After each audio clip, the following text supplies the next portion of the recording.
Hello guys, welcome back. நான் உங்கள் VK. நம்ம சேனல் வீடியோஸ் பார்க்குற வியூவர்ஸ் எல்லாத்துக்குமே ஃபஸ்ட்டு ஒன்று நான் சொல்லிக்க விரும்புகிறேன். வர ஏப்ரல் 19 எலெக்ஷனுக்கு முன்னாடி தயவு செஞ்சு யாரும் முழு பணமாக 50,000 ரூபாய்க்கு மேலே நீங்கள் ட்ராவல் பண்ணும்போது கொண்டு போகாதீங்க. முடிஞ்ச அளவுக்கு இந்த மாதிரி அமௌண்ட்டு எடுத்துகிட்டு போகிறத தவிர்க்க ட்ரை பண்ணுங்கள். ஏன் அப்படிங்கிறத இந்த வீடியோவில் சொல்கிறேன். ஸ்கிப் பண்ணாமல் கடைசி வரைக்கும் பாருங்கள், ரொம்பவே யூஸ்ஃபுல்லாக இருக்கும். நீங்கள் இப்போ ரீசெண்ட் டைமில் நிறைய இடத்துல பார்த்துருக்க முடியும். தேர்தல் ஆணையத்தோட ஃப்ளையிங் ஸ்குவாட், அதாவது எலெக்ஷன் நடக்கிறதுனால உங்களோட காரு, பைக்கு இது எல்லாத்துலேயும் அமௌண்ட் ஏதாவது இருக்கா இல்லை வேறு ஏதாவது இருக்கா அப்படின்னு சொல்லி செக் பண்ணுவாங்க. அவங்க தான் ஃப்ளையிங் ஸ்குவாடு. இந்த ஃப்ளையிங் ஸ்குவாட் வந்து நிறைய இடத்துல பரிசோதனைகளில் ஈடுபட்டிருக்காங்க. நீங்கள் அரசியல்வாதியாக இருந்தாலும் சரி, சாமானிய மக்களாக இருந்தாலும் சரி, வியாபாரியாக இருந்தாலும் சரி, எதுவுமே பார்க்க மாட்டாங்க. உங்ககிட்ட குறிப்பிட்ட அமௌண்ட்டுக்கு மேலே இருந்தால் கண்டிப்பாக பறிமுதல் பண்ணுவாங்க.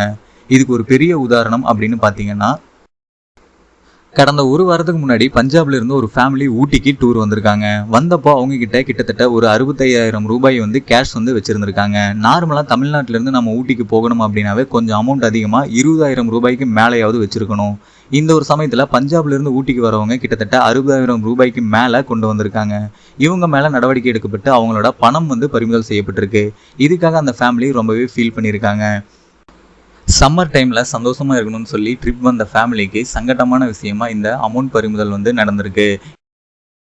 இந்த மாதிரி நிறைய இடத்துல நடந்திருக்கு. எக்ஸாம்பிளுக்கு நான் இந்த ஒரு விஷயத்தை மட்டும் உங்களுக்கு சொல்லியிருக்கேன். கஷ்டப்பட்ட பணமாக இருந்தாலும் சரி, இல்லை நார்மலாக நீங்கள் ஒர்க் பண்ணி சம்பாதிச்ச பணமாக இருந்தாலும் சரி, தயவு செஞ்சு எலெக்ஷன் டைமில் அதிகமான அமௌண்ட்டை இல்லைன்னா 50,000 ரூபாய்க்கு மேலே ட்ராவல் பண்ணும்போது எடுத்துகிட்டு போகாதீங்க.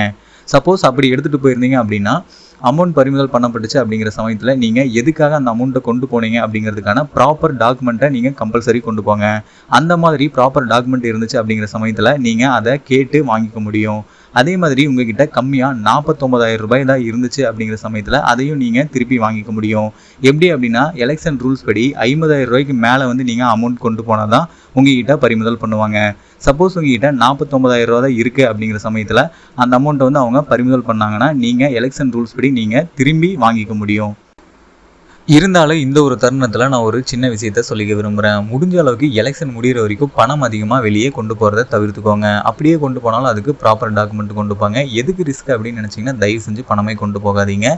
ஏன்னா ப்ராப்பர் டாக்குமெண்ட் இருந்தாலும் உங்கள் அமௌண்ட் வந்து அங்கே மாட்டிக்கிச்சுன்னா திருப்பி வாங்குறதுக்கு நீங்கள் ரொம்ப கஷ்டப்படணும். ஸோ தயவு செஞ்சு அமௌண்ட்டை வந்து அதிகமாக வெளியே கொண்டு போகாதீங்க.